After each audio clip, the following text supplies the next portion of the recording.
Sama pada saat kita berdiri di saf belakang jadi makmum, ada imam, kita di belakang, bukankah sesuatu niat jadi makmum? Bukankah tadi imam kita pada saat maju di tempat imamnya dia sudah niat mau jadi imam dalam hatinya? Ya itulah niat sholat. Dia tidak perlu mengatakan makmuman, imaman, yang sudah jelas jadi makmum dia. Sudah jelas-jelas dia begini, dia mau sholat duha, dia berdiri mau sholat duha, tidak mungkin dia niat sholat duhur. Itulah niatnya. Dan ini yang dikatakan oleh para jumhur ulama, bahwasanya niat tidak perlu dengan lafaz karena belum pernah ada dinukil dari Nabi SAW seperti itu. Seperti contoh, Bapak Ibu tadi mau sholat isya, begitu iqamah kita berdiri di shaf. Bukankah dalam hati kita sudah niat mau sholat isya? Kan tidak mungkin sholat maghrib, nggak mungkin sholat subuh, nggak mungkin. Yang kedua, lafaz ini sebetulnya tidak diatur dalam kalimat-kalimat yang khusus. Ya, kenapa? Karena dikaitkan yang ibadah yang dikerjakan. Karena itu sepanjang lafadznya ada untuk menguatkan, silahkan. Makanya orang Arab pakai bahasa Arab. Sholli fardhu subhi, ya kan? Rak'ataini mustaqbilal qiblati imaman lillahi ta'ala. Allahu akbar. Arab. Di hatinya juga begitu. Jelas ya? Tidak ada lafaz yang khusus. Jadi kalau Anda nanti yang misalnya berbeda pendapat dengan yang ini, mengatakan itu kan lafaznya tidak ada dari Nabi. Emang nggak ada. Mau dicari sampai kiamat kurang 2 hari juga akan ketemu. Akan ketemu. Karena lafaz ini dibantu menguatkan niat. Apa itu dihadirkan sesuai dengan kondisinya. Apa yang di hati itu yang dikeluarkan. Bahkan kalau Anda ingin ucapkan dalam bahasa Indonesia pun sah. Karena belum masuk sholat. Sholatnya dibuka dalam takbir. Niatnya di hati. Anda ingin kuatkan. Duh Gusti, ya abdi badai sholat subuh 2 rakaat. Nyuhunkan khusyuk ya Allah sebagai makmum lillahi ta'ala. Allahu akbar, hati mengikuti, kemudian bertakbir, sah sholatnya. Jangan katakan itu tidak sah karena nggak pakai usolli. Itu bahasa Arabnya usolli. Kan fardhu subhi rak'ataini mustaqbilal qiblati ma'muman lillahi ta'ala. Paham di sini? Jadi kalau kita menguasai banyak bahasa juga enak, gitu kan? Bahasa Arab kuasai, bahasa Indonesia pahami, bahasa Inggris itu kan kuasai, bahasa Jepang, bahasa Sunda, hebat. Di terjemahan bisa berbagai bahasa. Die hard, hesepae. Die hard tu canpae kene. Die hard 3 tepae-pae. Bisa ya. Kalau pakai bahasa Indonesia kan nggak enak, kan? Itu biasanya kan banyaklah. Tapi juga tidak semua amalan, tidak semua amalan menggunakan bahasa lokal, nggak bisa.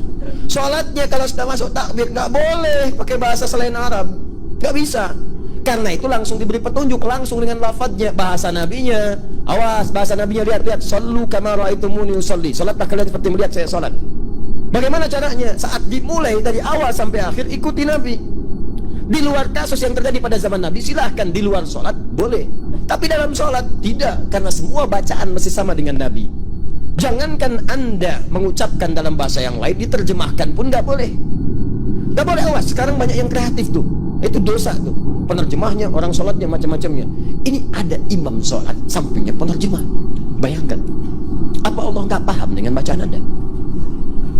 Yang lain bisa, kenapa cuma Anda yang nggak paham dengan bacaan itu? Allahu Akbar, Allah Maha Besar. Bayangkan, saya nggak kebayang kalau yang nggak bisa bahasa Indonesia dibawa ke daerah pedalaman di Sunda, diterjemahkan sama Sunda. Allahu Akbar, Gusti Anu Agung. Betawi yang nggak bisa bahasa Indonesia, Allahu Akbar, Tuhan gua gede. Kacau ibadah itu, dan itu nggak benar. Itu nggak benar, hilangkan coret yang seperti ini. Paham sampai sini? Kesimpulan yang pertama, apakah melafadzkan niat bagian dari niat? Bukan. Melafadzkan niat itu bukan niat. Melafadzkan niat untuk menguatkan niat. Kalau tidak melafadzkan, apakah sah sholatnya? Di Saudi Arabia takbirnya pendek, Allahu Akbar. Tapi kalau Ustaz Somad yang jadi imam, panjang takbirnya, Allahu Akbar. Kenapa Ustaz panjang takbirnya? Saya masang niatnya dalam takbir. Usolli fardal isya arba'a raka'atin adaan ma'muman lillahi ta'ala. Saya pasang niat itu dalam takbiratul ihram. Itu mazhab Syafi'i. Allahu Akbar. Jadi kalau orang takbirnya pendek, itu niatnya bukan di dalam takbir, tapi sebelum takbir dia sudah berniat. Saat takbir, takbirnya kosong. Allahu Akbar. Yang berniat sebelum takbir sah. Mazhab apa? Hanafi, Maliki, Hambali.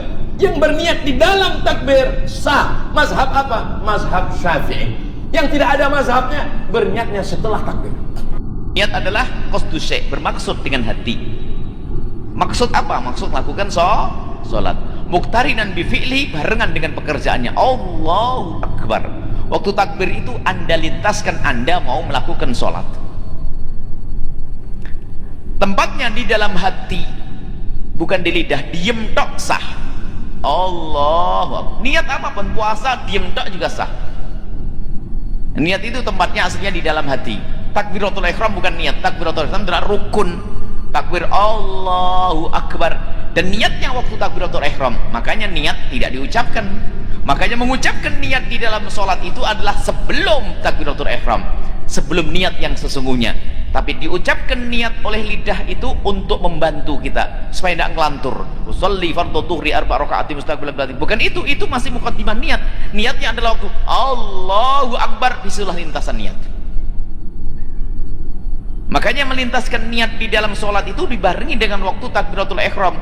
Sehingga yang harus difahami di dalam niat itu, yang Anda lintaskan kalau sholat, kalau niat fardu, ada sholat itu ada sholat fardu, ada sholat sunnah rawatib muakkadah yang dikukuhkan, ada sholat sunnah mutlak. Ada 3 martabat sholat. Kalau sholat fardu, ibu bapak, ini niat. Sholat fardu itu yang wajib dihadirkan di hati waktu Allahu Akbar takbiratul ihram hanya 3.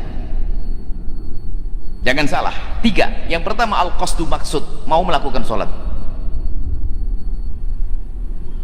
Yang kedua adalah ditentukan sholatnya, sholat apa? Zuhur atau asar. Kemudian meyakini kefarduannya, 3 tok. Jadi kalau bahasa Arabnya usolli fardhu dhuhri tok gitu, itu sudah cukup. Usolli fardhu dhuhri, aku niat sholat fardu duhur tok. Itu saja yang harus dihadirkan waktu Allahu Akbar. Bukan usolli fardhu dhuhri arba' rakaat mustaqbil qiblat. Nah, itu bisa bikin was-was tuh. Ini niatnya salah. Kan ada orang takbir aja bingung kayak megang kambing enggak kepegang. Ngapain, Pak? Kok susah bener? Berarti disalah baca fikihnya. Jadi yang dihadirkan bukan semua niat. Nawaitu sholli fardhu dhuhri arba'a raka'atin mustaqbilal qiblati. Gimana menghadirkan sepanjang itu kan?